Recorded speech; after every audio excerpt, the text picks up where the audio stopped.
الحمد للہ رب العالمین والعاقبۃ للمتقین صلاۃ والسلام علیک یا سیدی یا رسول اللہ اعوذ باللہ من الشیطان الرجیم بسم اللہ الرحمن الرحیم میرے معزز سامعین و ناظرین السلام علیکم ورحمۃ اللہ وبرکاتہ۔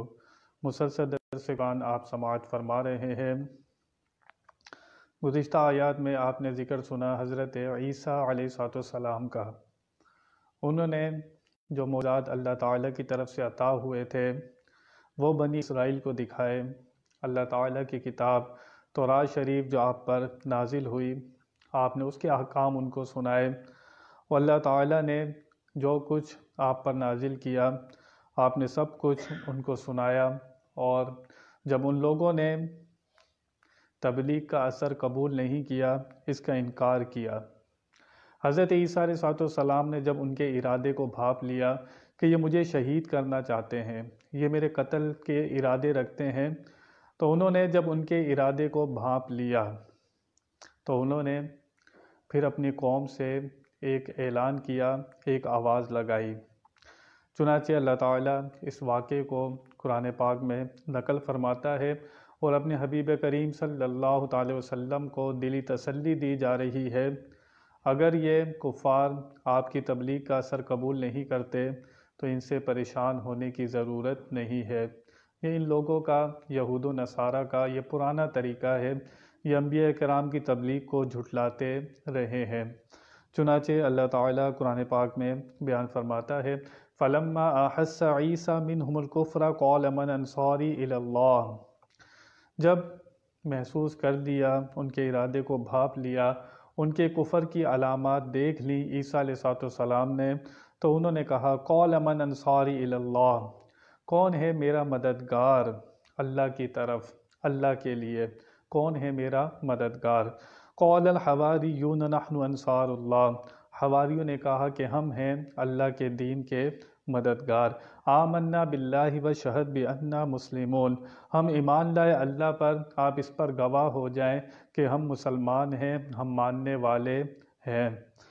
انہوں نے پھر اللہ کی بارگاہ میں عرض کیا، ربنا آمنا بما انزلت واتبعنا الرسول فاکتبنا مع الشاہدین، اے ہمارے رب، ہم ایمان لے آئے جو کچھ تو نے نازل کیا، تورات، انجیل، جتنی کتابیں آئیں سارے احکام پر ہم ایمان لے آئے، واتبعنا الرسول، ہم پیروی کرتے ہیں تیرے رسول کی، عیسیٰ علیہ السلام کی، فاکتبنا مع الشاہدین، اور ہمیں لکھ دے گواہی دینے والوں کے ساتھ۔ وَمَكَرُوا وَمَكَرَ اللَّهُ، انہوں نے مکر کیا، اللہ تعالیٰ نے ان کے مکر کی خفیہ تدبیر فرمائی۔ وَاللَّهُ خَيْرُ الْمَاكِرِينَ، اور اللہ سب سے زیادہ بہترین خفیہ تدبیر فرمانے والا ہے۔ یہاں پر ذکر ہوا حضرت عیسیٰ علیہ السلام نے جب بھانپ لیا کہ یہ لوگ میرے قتل کا ارادہ رکھتے ہیں، شہید کرنا چاہتے ہیں، اور میں آسمانوں کا سفر کروں گا، آپ کو اس کا بھی اندازہ تھا، اس لیے آپ نے ان بنی اسرائیل میں اعلان فرمایا کہ کون ہے میرا مددگار، من انصاری الی اللہ، اللہ کے لیے کون ہے میرا مددگار؟ حواریوں نے کہا کہ ہم مددگار ہیں۔ حواری کتنے تھے؟ یہ 12 افراد تھے، جو مفسرین نے ان کی تعداد لکھی، یہ 12 تھے۔ ان میں کچھ دھوبی تھے، کچھ رنگ کا کام کرنے والے تھے، کچھ مچھیرے تھے، یہ 12 افراد تھے۔ انہوں نے کہا کہ ہم اللہ کے دین کے مددگار ہیں، آپ اس پر گواہ ہو جائیں۔ پھر انہوں نے اللہ سے بھی کہا کہ ہمیں لکھ دے ان کے ساتھ جو گواہی دینے والے ہیں، اور اللہ فرماتا ہے انہوں نے مکر کیا، اللہ تعالیٰ ان کے مکر کی خفیہ تدبیر فرمائی۔ حضرت عیسیٰ علیہ السلام نے جب بنی اسرائیل کو تبلیغ فرمائی تو یہود آپ کے دشمن ہو گئے، اور انہوں نے پلان کیا کہ حضرت عیسیٰ علیہ السلام کو شہید کر دیا جائے۔ چنانچہ انہوں نے کہا یہ کام کون کرے گا؟ چنانچہ ایک شخص تھا جس کا نام تھا تطیانوس، یہ حضرت عیسیٰ علیہ السلام کے ساتھ رہتا تھا، منافق تھا، اصل میں یہودیوں کے ساتھ تھا پر آپ کے ساتھ رہا کرتا تھا۔ یہ ان کا پرانا طریقہ ہے، میرے آقا صلی اللہ تعالی وسلم کے ساتھ بھی منافق رہا کرتے تھے، حضور پہچانتے بھی تھے لیکن پھر بھی وہ ساتھ رہا کرتے تھے۔ چنانچہ تطیانوس نے کہا کہ یہ کام میں کروں گا، لیکن اس کے لیے بہت سے پیسے لوں گا۔ یہودیوں نے پیسے کے منہ کھول دیے، یہ راضی ہو گیا اس کام کے لیے۔ چنانچہ ایک رات میں، اندھیری رات میں، یہ یہودیوں کے ساتھ لے کر حضرت عیسیٰ علیہ السلام کی قیام گاہ پر پہنچا۔ یہ گھر میں داخل ہو گیا قتل کے ارادے سے۔ اس نے کیا دیکھا کہ حضرت عیسیٰ علیہ السلام کھڑکی سے باہر نکلے اور آسمانوں کی طرف چلے گئے۔ یہ دیکھ کر حیران رہ گیا، ہکا بکا رہ گیا۔ اللہ تعالیٰ نے اس تطیانوس کو ہم شکل بنا دیا حضرت عیسیٰ علیہ السلام کا۔ جب کافی دیر یہ گھر سے باہر نہیں نکلا تو یہودیوں نے گھر کے اندر داخل ہوئے تو دیکھا کہ یہ عیسیٰ علیہ السلام کی شکل لیے کھڑا ہے۔ انہوں نے عیسیٰ علیہ السلام کو سمجھا، اس کو تطیانوس کو، اور اس کو پکڑ لیا۔ یہ چیختا رہا، چلاتا رہا کہ میں تطیانوس ہوں، میں تو قتل کرنے آیا تھا عیسیٰ علیہ السلام کو۔ یہ لاکھ کہتا رہا، لیکن اس کی شکل عیسیٰ علیہ السلام سے مل رہی تھی۔ انہوں نے کہا کہ عیسیٰ علیہ السلام، تم نے ہمارے بندے تطیانوس کو قتل کر دیا، ہم آپ کو پھانسی دیں گے۔ چنانچہ انہوں نے حضرت عیسیٰ کے شعبے میں تطیانوس کو سولی پر چڑھا دیا۔ اللہ نے تو پہلے ہی حضرت عیسیٰ علیہ السلام کو آسمانوں پر بلا لیا۔ آج تک عیسائی اسی وہم میں مبتلا ہیں کہ ان کو معاذ اللہ، اللہ کی پناہ، کہ ان کو سولی دی گئی، اور آج تک یہ صلیب کی پوجا کرتے ہیں اور سولی کو اپنے گناہوں کا کفارہ سمجھتے ہیں عیسائی۔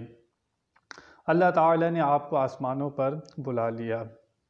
یہ 12 افراد تھے جن کو حواری کہا جاتا ہے، حضرت عیسیٰ علیہ السلام کے یہ ماننے والے۔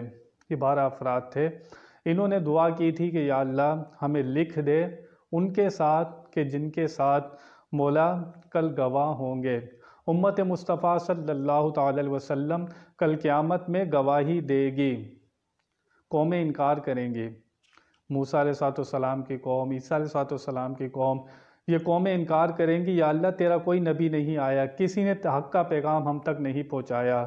امت مصطفیٰ صلی اللہ تعالی وسلم گواہی دے گی۔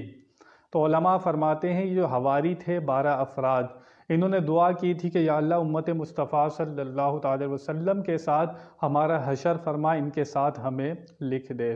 ان سب کی گواہی کے اوپر میرے آقا صلی اللہ تعالی وسلم جب گواہی دیں گے کہ انبیاء کرام آئے تھے، انہوں نے تبلیغ کی تھی، قوموں نے انکار کیا تھا، کسی کی جرت نہیں ہوگی کہ کوئی انکار کرے۔ انہوں نے دعا کی تھی، تو علماء فرماتے ہیں کہ کل قیامت کے دن یہ امت مصطفیٰ صلی اللہ تعالی علیہ وسلم کے ساتھ ہوں گے۔ جس طرح مسلمان ایمان والے کل قیامت میں یہود و نصارہ کے ساتھ ہوں گے، کیونکہ ان سے محبت رکھا کرتے تھے۔ حدیث میں ذکر ہے کہ ان سے جو محبت رکھے گا وہ یہود و نصارہ کے ساتھ ہی اٹھایا جائے گا۔ جس طرح اصحاب کہف کا کتا، اس کو انسانی شکل دے کر جنت میں داخل کیا جائے گا، کیونکہ وہ اللہ والوں سے محبت رکھتا تھا۔ تو انسان جس سے محبت رکھتا ہے کل قیامت کے دن اسی کے ساتھ اٹھایا جائے گا۔ ایک اور مسئلہ بیان ہوا، انہوں نے کہا کہ من انصاری اللہ، کون ہے میرا مددگار؟ عیسیٰ علیہ السلام فرما رہے ہیں کہ اللہ کے لیے کون ہے میرا مددگار؟ اگر اللہ کے سوا کوئی مدد نہیں کر سکتا تو عیسیٰ علیہ السلام کیوں مدد مانگ رہے ہیں کہ کون ہے میرا مددگار؟ انہوں نے ڈائریکٹ اللہ سے مدد کیوں نہیں مانگی؟ ایاک نعبد و ایاک نستعین، یہاں سے پتہ لگا کہ بندے بھی مدد کرتے ہیں۔ قرآن میں یہ نسبت مجازی موجود ہے، بیان موجود ہے، اور حواری کہہ رہے ہیں ہم ہیں اللہ کے دین کے مددگار۔ اگر اللہ کے سوا کوئی مدد نہیں کر سکتا، بے شک حقیقی فاعل، حقیقی مدد کرنے والا اللہ تعالی ہی ہے۔ بندے جو مدد کرتے ہیں وہ اللہ کی عطا سے ایک دوسرے کی مدد کرتے ہیں۔ آپ یہ نہیں کہہ سکتے کہ اللہ کے سوا کوئی مدد ہی نہیں کر سکتا، تو پھر آپ جو ایک دوسرے کی آپس میں مدد کرتے ہیں وہ مدد کون سی ہوتی ہے؟ تو قرآن و حدیث کو صحیح طرح سمجھنا ہوگا۔ عیسیٰ علیہ السلام کا بیان یہاں پر موجود ہے۔ پھر آیا وَمَكَرُوا وَمَكَرَ اللَّهُ، لفظ ایک ہی ہیں، انہوں نے مکر کیا، اللہ نے ان کے مکر کی خفیہ تدبیر فرمائی۔ بعض جگہ لفظ ایک ہی ہوتے ہیں لیکن معنی ایک جیسا نہیں کر سکتے، لفظ ایک ہی آیا ہے، تو سب لوگوں نے یہاں پر غلط ترجمے کیے۔ اعلیٰ حضرت فاضل بریلوی نے جو ترجمہ کیا کیا بات ہے اس کی؟ آپ نے کہا انہوں نے مکر کیا، اللہ نے ان کے مکر کی خفیہ تدبیر فرمائی۔ وہ مکر کر رہے تھے، عیسیٰ علیہ السلام کے قتل کا ارادہ رکھتے تھے، اللہ تعالیٰ نے اس کو ہم شکل بنا دیا، تطیانوس کو، عیسیٰ علیہ السلام کا، الٹا اسی کو صلیب پر چڑھا دیا۔ واللہ خیر الماکرین، اور اللہ سے اچھی تدبیر کرنے والا کوئی نہیں ہے۔ تو یہاں پر عیسیٰ علیہ السلام کا بیان چل رہا ہے۔ اللہ تعالیٰ سے دعا ہے کہ ہمیں صحیح معنوں میں قرآن و حدیث کو سمجھنے کی توفیق عطا فرمائے۔ بیان میں کوئی غلطی ہوئی ہو اللہ کی بارگاہ میں توبہ کرتا ہوں۔ وآخر دعوانا ان الحمد للہ رب العالمین۔